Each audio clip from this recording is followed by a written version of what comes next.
एक समय की बात है। एक राज्य में एक प्रतापी राजा राज करता था।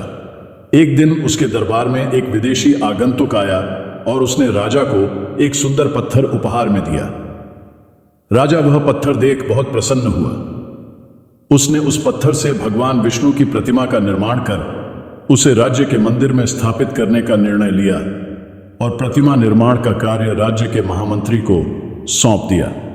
महामंत्री गांव के सर्वश्रेष्ठ मूर्तिकार के पास गया और उसे वह पत्थर देते हुए बोला, महाराज, मंदिर में भगवान विष्णु की प्रतिमा स्थापित करना चाहते हैं।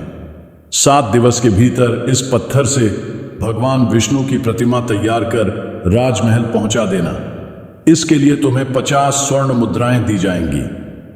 50 स्वर्ण मुद्राओं की बात सुनकर मूर्तिकार खुश हो गया और महामंत्री के जाने के उपरांत प्रतिमा का निर्माण कार्य प्रारंभ करने के उद्देश्य से अपने औजार निकाल लिए। अपने औजारों में से उसने एक हथौड़ा लिया और पत्थर तोड़ने के लिए उस पर हथौड़े से वार करने लगा, किंतु पत्थर जस का तस रहा। मूर्तिकार ने हथौड़े के कई बार पत्थर पर किए, किंतु पत्थर नहीं टूटा।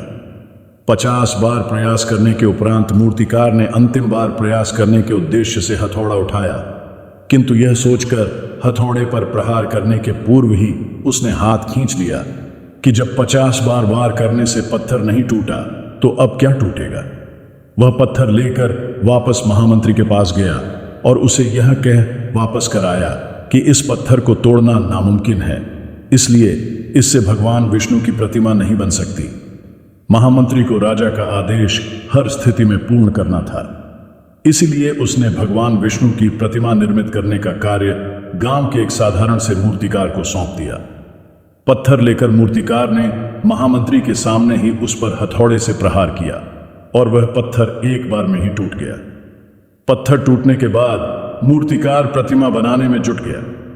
इधर महामंत्री सोचने लगा कि काश पहले मूर्तिकार ने एक अंतिम प्रयास और किया होता तो सफल हो गया होता और 50 स्वर्ण मुद्राओं का हकदार बनता।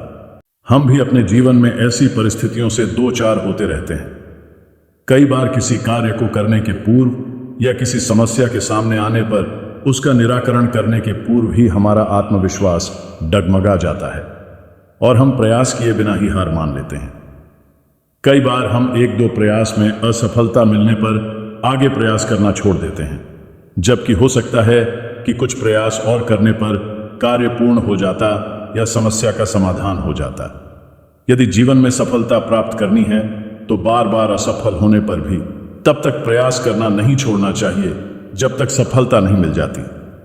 क्या पता जिस प्रयास को करने के पूर्व हम हाथ खींच लें वही हमारा अंतिम प्रयास हो और उसमें हमें कामयाबी प्राप्त हो जाए।